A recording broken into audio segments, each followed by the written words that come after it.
नमस्कार। आप सभी का एक बार फिर से स्वागत है हमारे चैनल में। आप सभी को बसंत पंचमी और सरस्वती पूजा की हार्दिक शुभकामनाएं। आइए आज के पावन दिन पर मिलकर सुनते हैं आज की कथा। एक बार की बात है, सृष्टि के प्रारंभिक काल में ब्रह्मा जी ने जीवों का खास तौर पर मनुष्य योनि का निर्माण किया, लेकिन अपनी सर्जना से वो संतुष्ट नहीं थे। उन्हें लगता था कि कुछ कमी रह गई है, जिसके कारण चारों ओर मौन छाया है। कोई आवाज़ ही नहीं थी।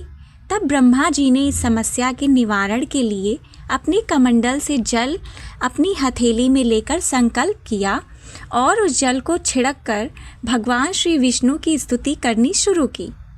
ब्रह्मा जी की स्तुति को सुनकर भगवान विष्णु जी तुरंत वहीं पर प्रकट हो गए और उनकी समस्या को जानकर भगवान विष्णु ने आदि शक्ति माँ दुर्गा का आवाहन किया। विष्णु जी के द्वारा आवाहन करने के बाद भगवती दुर्गा वहाँ तुरंत ही प्रकट हो गई। तब ब्रह्मा जी और विष्णु जी ने उन्हें इस संकट को दूर करने का निवेदन किया। ब्रह्मा जी और विष्णु जी की बातों को सुनने के बाद उसी क्षण आदि शक्ति दुर्गा माता के शरीर से सफ़ेद रंग का एक भारी तेज उत्पन्न हुआ, जो कि एक दिव्य नारी के रूप में बदल गया। यह स्वरूप एक चतुर्भुजी सुंदर स्त्री का था, जिनके एक हाथ में वीणा और दूसरे हाथ में वर मुद्रा में थे। बाकी दोनों हाथ में पुस्तक और माला थी। आदि शक्ति श्री दुर्गा के शरीर से उत्पन्न तेज से प्रकट होते ही उन देवी ने वीणा का मधुर नाद किया, जिससे संसार में समस्त जीव जंतुओं को वाणी प्राप्त हुई। जलधारा में कोलाहल व्याप्त हुआ और हवा चलने पर सरसराहट की आवाज़ होने लगी। तब सभी देवताओं ने शब्द और रस का संचार कर देने वाली उन देवी को वीणा की अधिशास्त्री देवी सरस्वती कहा। फिर आदि शक्ति भगवती दुर्गा ने ब्रह्मा जी से कहा कि मेरे तेज से उत्पन्न हुई यह देवी आपकी पत्नी होगी। जैसे लक्ष्मी जी विष्णु जी की शक्ति हैं, पार्वती जी महादेव जी की शक्ति हैं, उसी प्रकार यह सरस्वती देवी ही आपकी शक्ति होंगी। ऐसा कहकर आदि शक्ति माँ दुर्गा वहाँ से अंतर्ध्यान हो गई। इसके बाद सभी देवता सृष्टि के संचालन में लग गए। सरस्वती देवी को वागीश्वरी भगवती, शारदा, वीणा वादिनी और वाग्य देवी भी कहा जाता है। यह विद्या और बुद्धि देती हैं। संगीत की उत्पत्ति के कारण इन्हें संगीत की देवी भी कहा जाता है।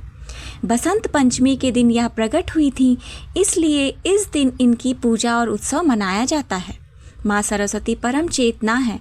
पुराणों के अनुसार श्री कृष्ण ने सरस्वती देवी से प्रसन्न होकर उन्हें वरदान दिया कि बसंत पंचमी के दिन भी तुम्हारी आराधना की जाएगी, और तभी से इस वरदान के फलस्वरूप पूरे भारत देश में बसंत पंचमी के दिन विद्या की देवी सरस्वती की पूजा होने लगी, जो आज तक जारी है। इस दिन गजकेसरी योग का भी निर्माण हो रहा है, जो छात्र और शिक्षकों के लिए भी बहुत फलदायी माना जाता है।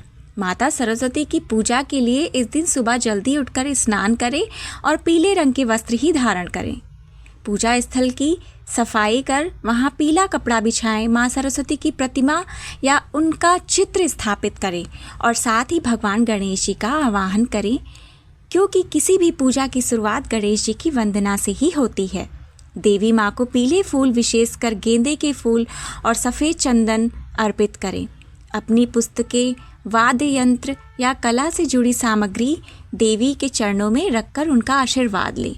माँ सरस्वती को केसर वाले मीठे चावल, पीली बूंदी या मालपुए का भोग भी लगाएं। पूजा के दौरान मंत्र जाप करें, ओम ऐं सरस्वती नमः, और अंत में कपूर या घी के साथ माँ की आरती करें और बाद में प्रसाद वितरण करें। इस दिन सात्विक भोजन ग्रहण करें और क्रोध या अहंकार से दूर रहें। तो यह थी आज की कथा। आपको आज की यह कथा कैसी लगी कमेंट में ज़रूर बताएं। वीडियो अच्छी लगी हो तो लाइक ज़रूर करिएगा, साथ ही वीडियो को शेयर करना ना भूलें और मेरे चैनल को सब्सक्राइब ज़रूर कर लीजिए। मिलते हैं अगली नई कहानी के साथ। जय माँ सरस्वती।